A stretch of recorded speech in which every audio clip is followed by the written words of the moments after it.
pregnant patients got emergency care after Roe v. Wade was overturned. The AP is reporting today that none of the hospitals that have denied care to pregnant patients since Roe v. Wade was overturned have been fined. Do you know why? So I would have to talk to the Department of Justice. I'm just now learning this reporting that the Associated Press has, so I would have to go back to the Department of Justice and also refer you to them as well to get a better sense of how they're operating that particular policy. But I would have to say, and I said this at the top, we would not be in this position if the former president did not appoint three Supreme Court justices with one of the, obviously, one of the goals that they were successful at was making sure the Dobbs decision was done, which overturned Roe v. Wade, which was a constitutional right that women had for nearly 50 years. And that is why the president had to step in.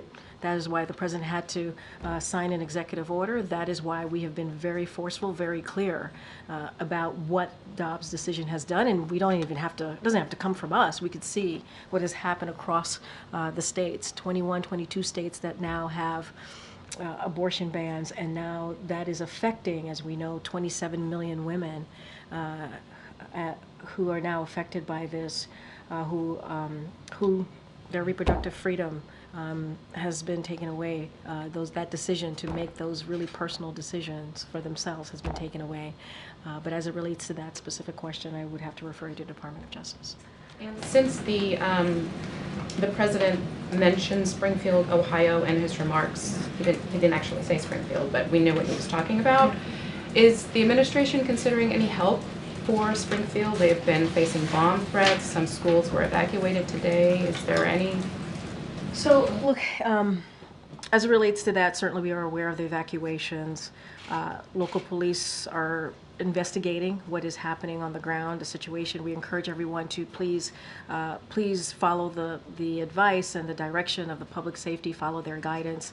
I'm going to be mindful not speculate on the evacuations, but again, to your point of what the president said and what we have said from this podium, it is that it is extremely sad and concerning that a community is facing this type of danger and vitriol. And as the president said today, I think very forcefully, this needs to stop. There is absolutely no place in this country, certainly in our political discourse, for this type of vitriolic, smearing, hateful language. And certainly, as we have done in the past 3.5 years, and the president has done throughout his career, and the vice president as well, we're going to continue to call that out and condemn that type of vitriolic behavior. We will certainly offer any assistance if needed on the ground by the local police. And just to bounce off the question about Springfield, the Ohio governor said that the federal government needs to give Springfield some help to deal with the influx of migrants. What's the president's reaction to that, and does the White House have plans to provide some funding to the state? So a couple of things, and I'm actually glad you asked this question, because there are a couple of things I do want to lay out that the administration has been able to do. Again, this is conspiracy theory, what we're hearing, that has been debunked by the Ohio Police Department, the Springfield mayor, the city manager, and so we have to make sure that we put that out there, that this has been debunked. And spreading this type of hateful conspiracy theories is indeed very dangerous. It's very dangerous. So since day one, our priority has been ensuring communities across the country have the support they need. So we've delivered resources to Ohio as well to cities, states, and non-for-profits across the country. Since the spring, DHS has been directly engaged with the city of Springfield and local officials to make sure they have the support they need. And we want to do more. We would like to do more. That's why we did the bipartisan proposal with the Senate early at the end of last year, obviously early into this year, and it was stopped. It was stopped because the former president said that bill, that particular proposal, would hurt him and help Joe Biden. And so Republicans in Congress stopped that. It would have given more. Would have given more resources to cities like Springfield, Ohio, but I don't want it to to miss the point here that the administration has indeed provided more than $1.3 billion in grant funding in jurisdiction around the country to help with the influx and what they're dealing with. We want to do more, but we've been blocked in doing so. So are there any new conversations that the president is trying to start right now for further assistance? We want to fix this problem.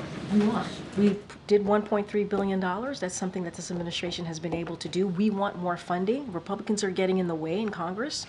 We were able to put forward, again, a bipartisan deal that would have been the toughest and the fairest law if the president had an opportunity to sign it. Republicans got in the way. Now, if Republicans want to work with us in a good faith, they did. They actually did. And then they turned their backs on what they wanted, on what they thought they believed would be the right way to move forward in dealing with the immigration system and dealing with the border challenges. And they walked away from it. And we need them to come to the table again. We need them to actually want to move forward to deal with this issue. And just shifting gears to Boeing, 30,000 workers are on strike for the first time in 16 years at Boeing, and Boeing CFO said this is going to impact production, deliveries, operations, and will jeopardize their recovery. So how is the president reacting to this, and what's his message to those workers? So we're administration officials are indeed in touch with Boeing and the machinist. So we encourage them to negotiate in good faith, which is something that we say when situations get to this level. And we believe that they need to negotiate, yes, in good faith and work towards an agreement that gives employees benefits and that they deserve. And it would make the company stronger as well. So we're in touch with the parties and again continue to encourage them to negotiate in good faith. Okay, Regia. Thank you, Karine. First, 2 points of clarification on Springfield. Yeah. Conspiracy theories aside, the governor says that this influx of migrants has caused a significant strain on the healthcare and public safety system in Springfield. Does the administration acknowledge that? Or talk to them about it? Look, and I said this in my answer prior, we've been in touch with Springfield since the spring. We've been in touch with them. DHS has, and we've been offering assistance to them, and that is something that we've taken very seriously. And we have been able, during in 2023, this administration, we've been collaborating with states and cities across the country, and we launched this one-stop one-stop shop clinics to help eligible non-citizens get work permits and decompress their respective shelter systems. And today, those clinics have served more than 37,000 people. So that shows how we've been working with different jurisdictions across the country, and we've provided, I just mentioned, more than $1.3 billion to address the concerns that, for example, that the governor has, mayors have, and obviously in cities and towns. And so we've done that. We want to continue to help, but we also need Congress to get involved. And that's why the president took very seriously the negotiations that were happening to try to get the toughest, fairest border deal, and we were able to do that. Republicans got in the way. But $1.3 billion to help cities and states across the country is nothing to sneeze at. So short of a deal, are you saying that currently there is no more federal resources to give to Springfield? We need more federal resources. Okay. We have been working with Springfield, Ohio in particular, since the spring. We need more funding, we need more. And that is why the president and his team got together with Republicans and Democrats in the Senate to come up with this border deal. Donald Trump, the former president, told Republicans in Congress to not move forward with it. They voted against their own bipartisan deal. And then turning to tariffs, during the debate, the vice president described Trump's proposed tariffs as a sales tax on middle-class families. Today, the Biden administration announced new tariffs on about $18 billion worth of Chinese goods that will go into effect in 2 weeks. So can you talk about whether these new tariffs are fundamentally different from what Trump has proposed and how? So the 301 tariff, the tariffs.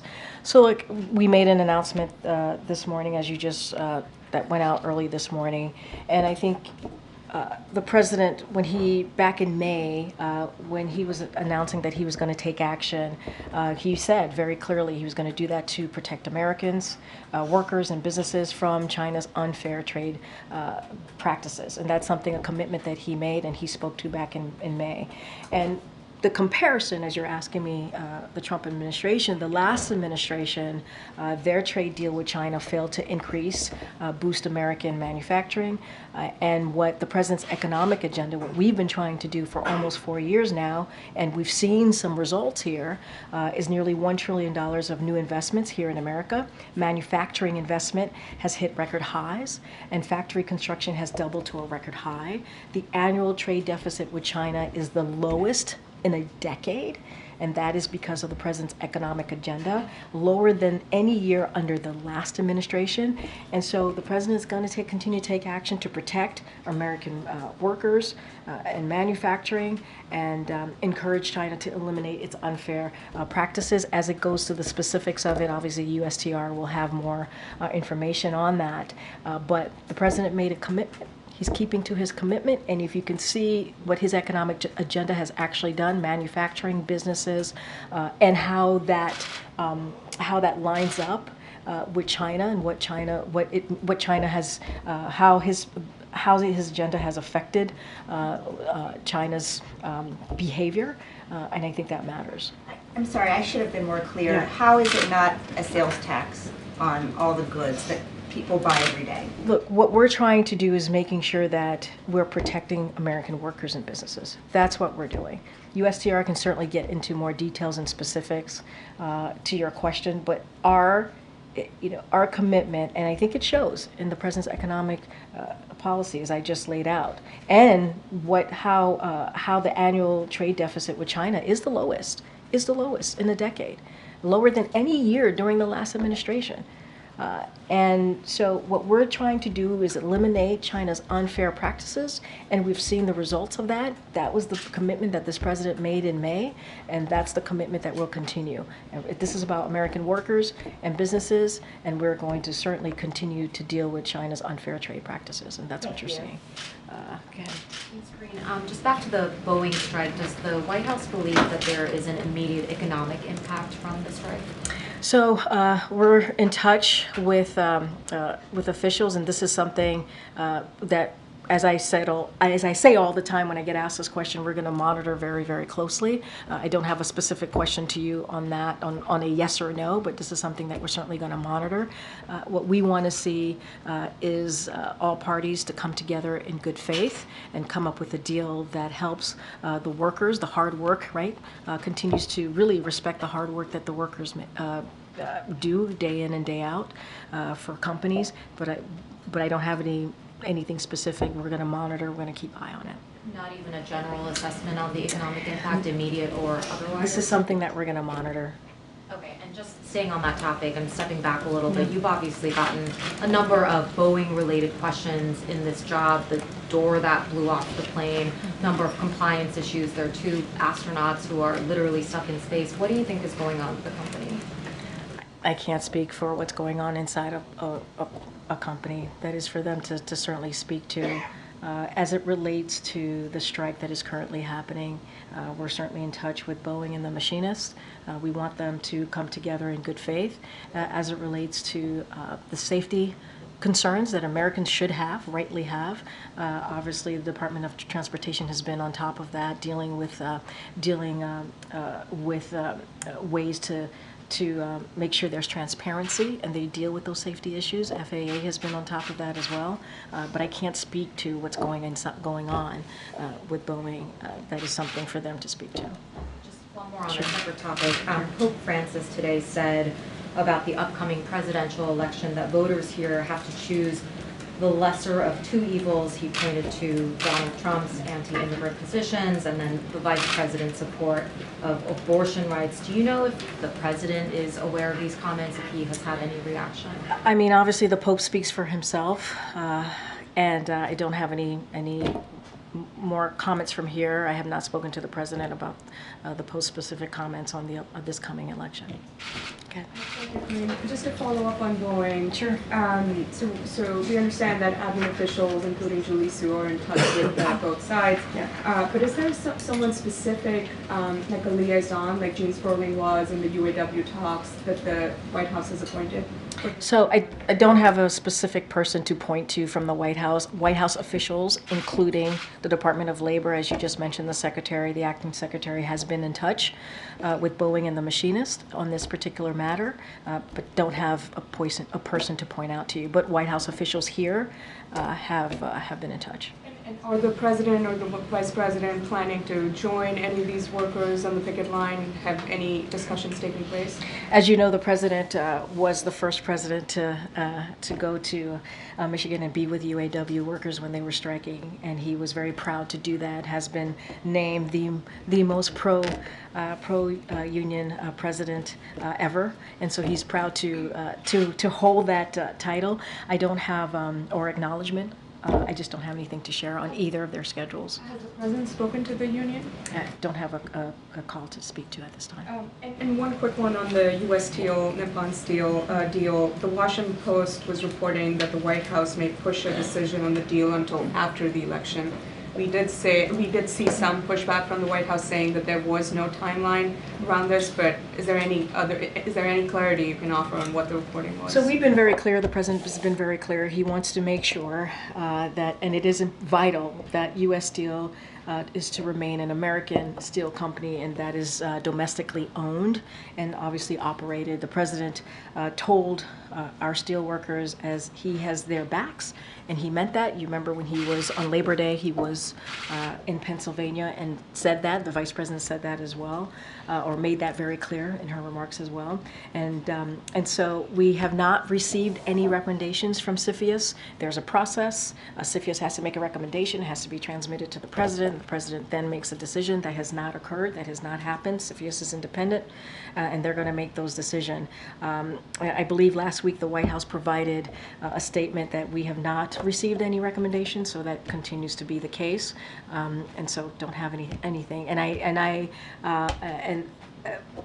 So I just don't have anything to share if this is imminent on a decision. They are independent. Will the White House recommend that CFIUS expedite the review process? It's their process. CFIUS has been looking at the deal for a while. For some time, I know. Yeah. And it's their process. They are independent. And the process is they make the decision, their recommendation, it's transmitted to us, and the president obviously makes a decision. But that has not occurred, and we have to allow them to have the space to make that decision, the process to play through. So you're saying the Post saying that the decision, it could land only after the election. Is that accurate or not? What I'm saying to you, how the process works, we have not received any recommendations yet from CFIUS. Therefore, it could not be imminent if we have not received any recommendations. That's all I'm saying. Okay. Hey, it's Karine. Former President Trump this afternoon said if elected, he would do, quote, large deportations from Springfield, Ohio, and would send them to Venezuela. These Haitian migrants are in Ohio legally and, of course, aren't from Venezuela. Does the White House have a reaction to this pledge of the former president? Obviously, he was speaking as a candidate, and that is the upcoming elections. But I will say more broadly, if Republicans were serious about fixing what is happening at the border challenges, which majority of Americans care about, if they were serious about it and they truly cared about this issue, they truly cared about fixing an immigration system that has been broken for decades, they would get back to the table. Or they don't even have to. There's a deal. There is a border deal, a bipartisan border deal. They can vote on it, and we would have the toughest, fairest deal that we've seen in some time coming out of Congress that would become law because the president would sign it because his team was part of certainly deliberating on that deal. If they were very serious about it, they would move that deal forward and help us make it into law. And it would deal with issues that cities like Springfield, Ohio, are dealing with right now. But doesn't the White House opposes any mass deportation of Haitian migrants from I Springfield, right? mean, That's what I would. Is that the question? My question is The that, question, yeah. I mean, that's obviously, yes. But also, if they really wanted to deal with, I mean, I think the real, I think, core of the question is, okay, there's legislation out there.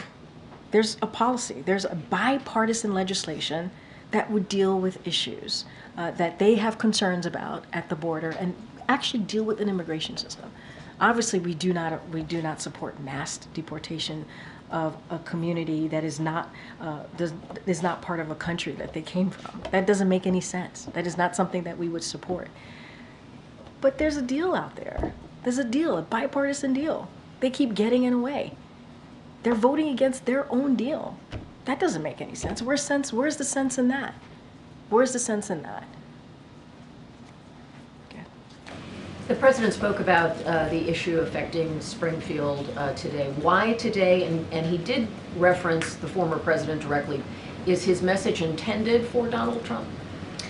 I think what the president said speaks for itself. I think he was very clear. He saw it as an opportunity. He had 1,200 people celebrating Black excellence, and he saw it as an opportunity. We keep hearing from the Republicans who keep lifting this up, even though it's been debunked, this hateful smear. It's been debunked by the Springfield mayor. It's been debunked by the city manager. It's been debunked by the Ohio Police Department. And we hear Republicans, national Republicans, continue to spread that hateful conspiracy theory. And so the president took an opportunity to address it head on.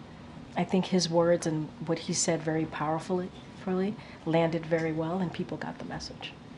And in the meeting with the Prime Minister today, how much do you think what will the approach be concerning threats that Putin has made about expanding his concerns to the West if weapons are made available for Ukraine to go deeper into Russia? Yeah, his comments about NATO and the U.S. more specifically. Look, that kind of rhetoric certainly is dangerous, but it's not new. It's not new for Russia. Matter of fact, it has been the mainstay of Russian propaganda throughout this war that they've had. This is their war that they've had in Ukraine. This is their aggression. This is what they have done. This is what Mr. Putin has done, to be more specific. And that's how it started. And this war can end. This war, the war that we're seeing in Ukraine, the aggression from Russia can end today. Can end today. Russia can move their troops out of Ukraine, and it can end. So that type of rhetoric is incredibly dangerous, but it's not new. It's certainly not new. Any announcement about the president's support for munitions being used inside Russia? I wouldn't expect any big announcement today. Look, the president certainly is looking forward to meeting with the Prime Minister. He believes it's an important conversation that they're going to have, and a varied conversation, a wide range of conversations about Indo-Pacific, Ukraine, obviously the Middle East, and so I would just leave it for there, and our policy certainly hasn't changed. Thank you, Karine. What is the holdup on a decision allowing Ukraine to use long-range missiles inside Russia? I'm not going to go. I got this question yesterday. I'm not going to deliberate here. I'm not going to get into specifics from here. As I said to Kelly O, I would not expect there to be any announcements on this coming out of this meeting. That's not something that I would expect. There's been no policy change, but what I can continue to make sure that you all know and you see it for yourself is that the president is committed to make sure that Ukraine has what it needs to defend itself against Russia's aggression, to defend and fight for their democracy. I'm not going to deliberate from here. One of the bigger criticisms of this administration has been that on everything that's ultimately given to Ukraine, the answer was first a no on ATACMS, on HIMARS, on Patriots, on fighter jets, and that if this had just been given to them on day one, maybe there wouldn't be the funding fatigue that Congress now has to grapple with the next time they need help, and that the aid that you guys promote has been slow-walked in the form of a decision to use it. Let's step back for a second. this president, what this president has been able to do in the past 2 years, really in his entire administration, is fix the reputation of this country that was tainted by the last president. We have to remember how we started, where we started, and what this president has been able to do. People thought NATO was going to be weaker. The president made NATO stronger. We got two more countries that are now members of NATO. That's because of this president's leadership. We have 50 plus countries who are now backing Ukraine and continue to do so because of this president's leadership. Ukraine is fighting for their sovereignty, they're fighting for their freedom, and against Mr. Putin, who decided that he wanted to invade. The president has been very clear how important it is to stand with Ukraine and in this time. We're talking about democracy. We're talking about freedom. And if anything, this president's actions and what he's been able to do has shown just that. Because it's not just about Ukraine and NATO and Europe. It's also about our national security as well. It's all connected. And the president's always going to do what is important for the American people.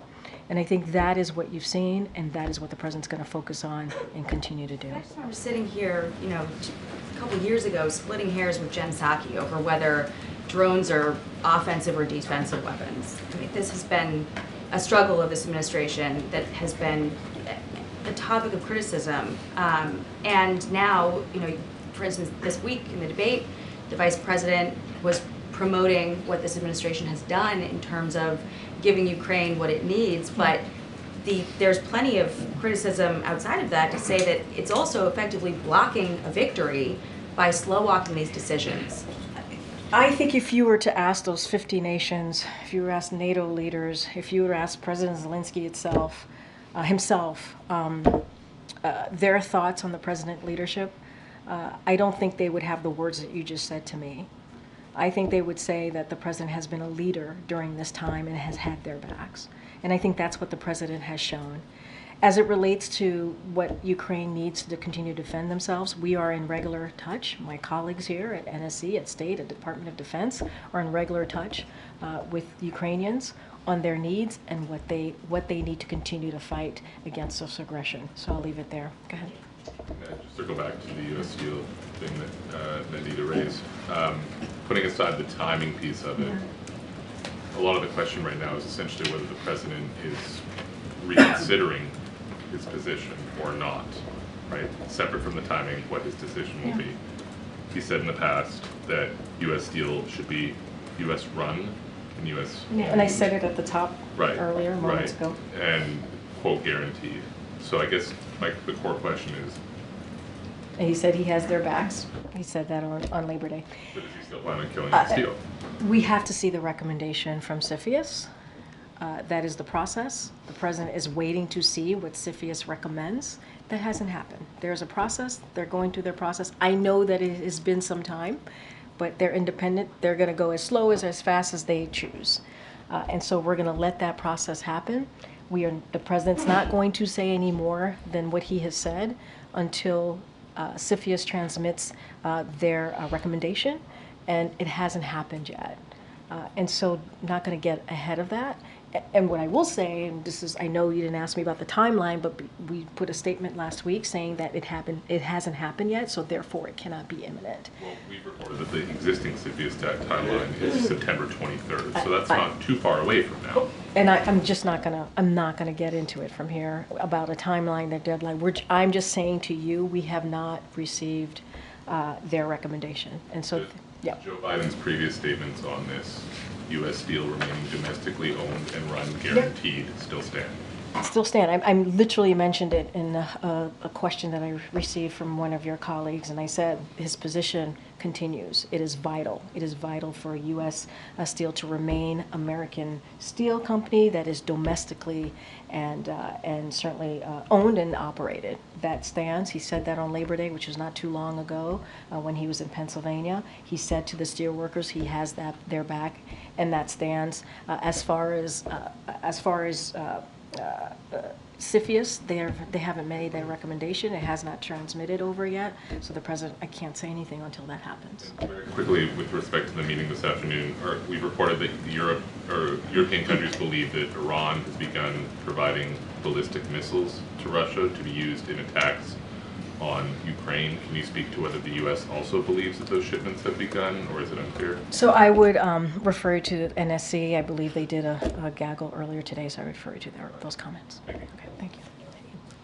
I just want to go back to the long-range missile. Sure. Just one more. It's just that, I mean, considering the tone of the Russian president, the fact that you would take this as a direct participation of NATO members, and considering Article 5 of NATO Charter, what type of conversation has the president had with his colleagues, Canadian Prime Minister, for instance, one of them, just to have everybody ready for a potential attack on the NATO country? Look, I'm not going to get ahead of any conversations. What I can say are certainly our policy has not changed.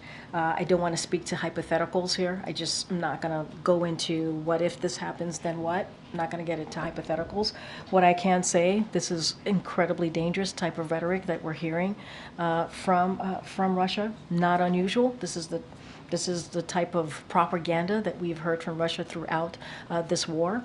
And when asked, we're going to be very clear about that. And then when also asked, we're going to also be very clear that this war can end. Mr. Putin can end his aggression that we have seen in Ukraine. It is his war that he started. He can end it. Pull the troops out. Pull his troops out. He can end it. Conversations with leaders, NATO leaders. I don't have any. The gravity of the comments. I don't have any new conversations to share. As I've said, this is not new for Russia. We have seen this throughout the war, making this type of dangerous comments, dangerous rhetoric, not new. And there is a way to fix this. This is for Russia to end its war. A personal question, actually, Karine, because I was listening to you this morning, well, at noon, and you refer to yourself as a proud Haitian American. Yeah. That's not new. That's not new. No. But do you take this personally when the community is a target of attack as it is at the moment in Springfield? I take it personally when any community, any vulnerable community, is attacked. Not just a community that I belong to, and proudly belong to, but any community, any vulnerable community that is attacked, wrongfully so, in a hateful way. One of the things that I'm proud about in being part of this administration is that we condemn that type of stuff. We condemn that type of hateful language. That's what I'm going to continue to do. And I get to do that on behalf of President Biden, who also condemns that type of hateful rhetoric, as you have heard him today and many times before, when a vulnerable community is attacked. That's not what national leaders should be. Political leaders should not be attacking vulnerable communities. That's not who we should be. And if they're going to fall for conspiracy theories online, maybe they shouldn't be our leaders. Maybe they shouldn't be. But it is on all of us. It doesn't matter if you're Haitian American, it doesn't matter if you're Jewish American, it doesn't matter if you're Muslim American. All of us should come together. When we hear that type of hateful rhetoric, we should come together and have each other's backs and call it out, because it's not okay. It is dangerous. It is dangerous. It puts people's lives at risk. And this president is going to continue to stand up and speak against it. Are there any Go ahead, Patsy. Thank you, Karine. One last try. It's not funny. I know you want to make. Wait a minute. Hold on. Hold on. Wait. Hold on. It's not funny. Wait. No. It is not. Wait. I'm answering. Let me answer. Are there Stop. any vulnerable communities? Not everybody wants to hear the sound of your voice, sir. Give me a second, and I will tell you my answer. It's not funny. Patsy. Thank you, Karine. Following up on one last try on the long-range weapons. Can you just give us a sense of what might be the president's biggest concern at this point? Is it the risk of escalation with the nuclear power? I'm not going to get into hypotheticals here. We're going to call it out. Oh, you mean like with Russia making the comments about NATO and U.S.? We've been trying to get you to give us more details on what's a holdup on providing missiles to Ukraine. I don't have anything else to share. Our policy has not changed. We are going to be in regular touch with the Ukrainian people as they continue to fight against this aggression from Russia. No change in policy. I just don't have anything to add. The president has been a leader when it comes to giving Ukraine the support that they need. 50+ countries, that is important to note. Making NATO stronger, that is important to note, and that is because of this president's leadership. I just don't have anything else to share behind that. Can we stay on Russia, if Sure. you may?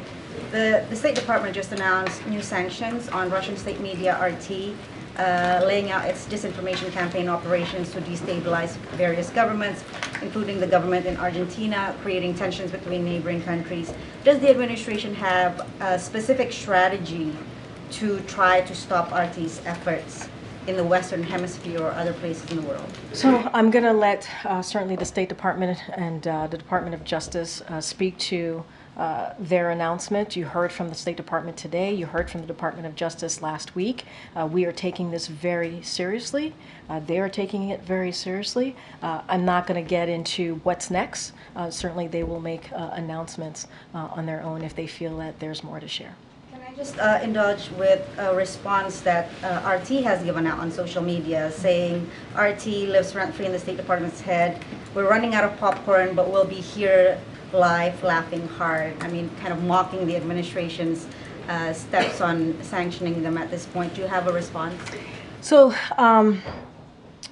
so let's not forget last week, the Department of Justice, and I just mentioned the Treasury and State, they took some actions to disrupt Russia's covert information operations, to undermine our democratic institution in the homeland. We do not laugh at that. That is very serious, and we take that very seriously. And State's announcement today make it clear that the U.S., and I want to be clear, is not only targeting RT's covert operations.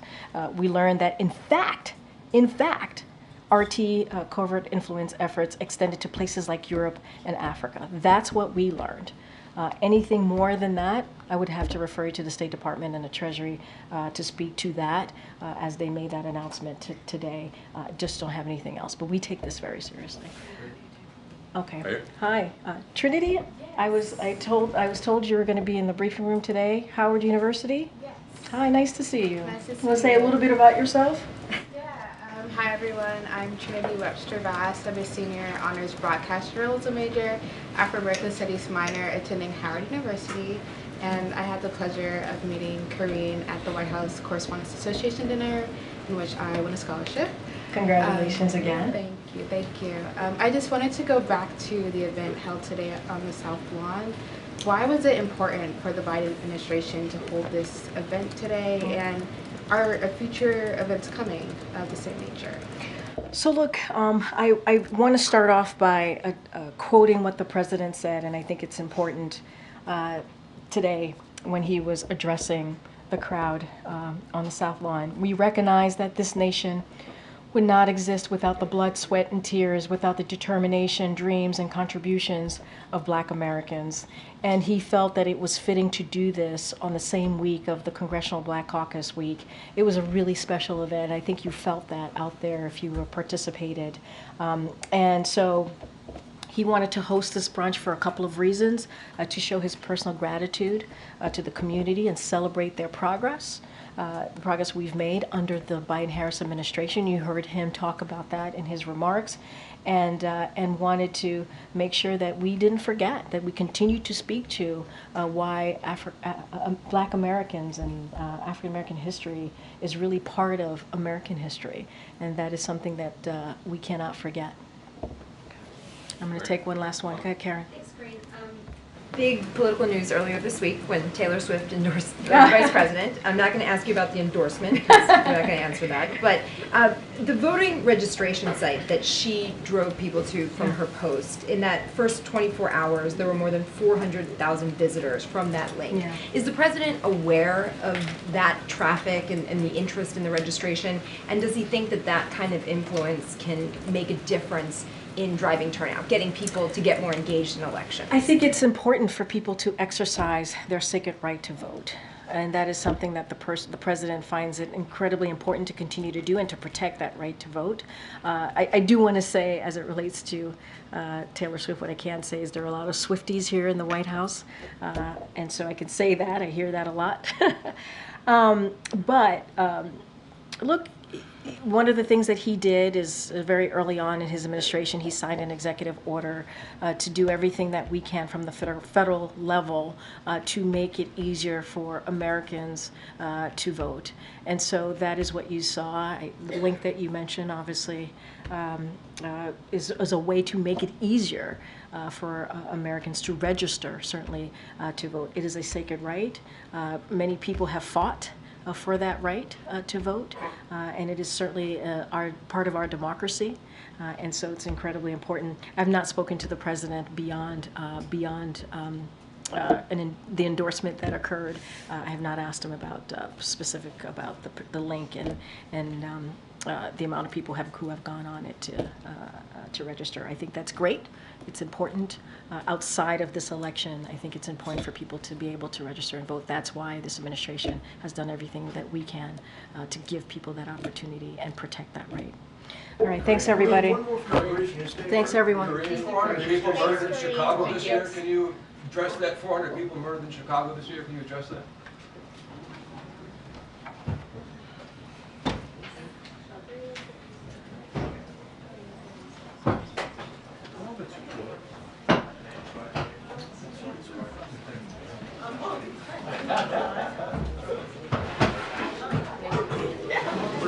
Were you bored? What? That makes my notes. Yeah,